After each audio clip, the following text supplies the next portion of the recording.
Çıkacak mısın oğlum? Çıkacak mısın? Ha? Çıkacak mısın?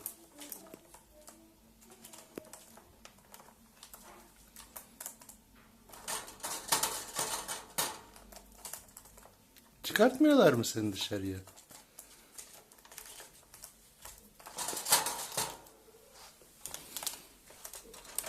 Hadi çık.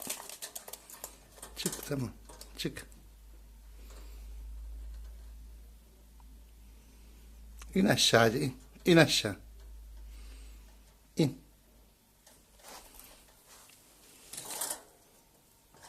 İn hadi. Hadi in.